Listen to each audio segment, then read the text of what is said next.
Matt Gaetz is on his desperate for attention tour.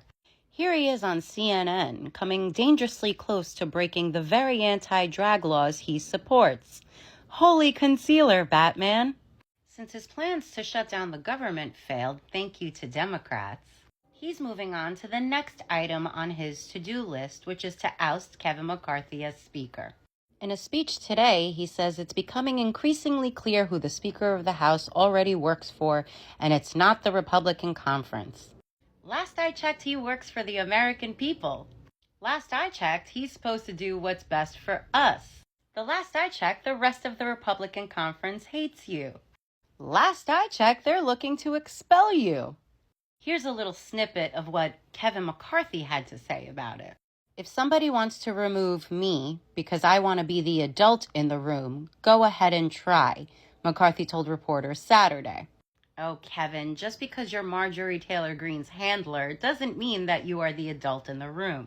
You're a glorified babysitter.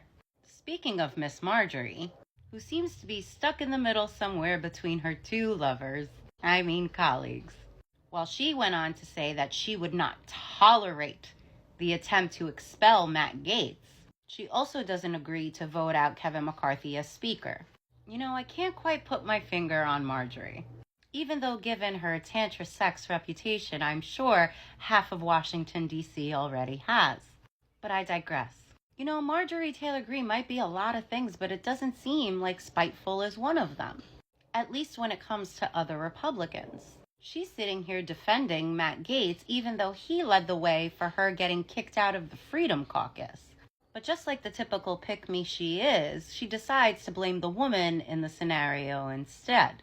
As some of you may remember, she called Lauren Boebert a little bitch on the House floor because she too introduced articles of impeachment against Joe Biden, which according to Matt Gaetz is all the Republicans have done since having the majority. Just creating a bunch of useless committees and not having done anything for the American people. Because you see, in an attempt to make Kevin McCarthy look bad, Matt Gaetz is making his entire party look even worse. And it pains me to say that I obviously agree with him. Is it just me, or are Republicans always the drama? And all that drama trickles down to their supporters, who claim that people like me are the reason for the divide in this country.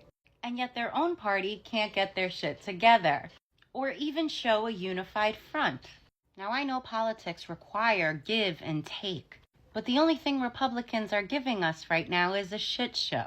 And as much as I enjoy watching it all go down, I kind of think we have more important things to do. But just a quick ending here. Aid for Ukraine was missing from the bill. And there are a handful, just a small handful, of politicians that are against sending aid to Ukraine. And I want you to take a look at their ages, specifically the men. Because just a little FYI here for everyone celebrating that money for Ukraine wasn't included. If we stop sending money and helping Ukraine, and Russia wins, and they move into Poland, which is probably going to happen, our recruitment numbers are dangerously low. And the breeze coming from the open window in Matt Gaetz's hotel room where an underage girl is trying to escape from won't be the only draft. But yeah, keep being against the plan that sends just a fraction of our defense budget and 0 U.S. soldiers to Ukraine. Idiots. Anyways, bye!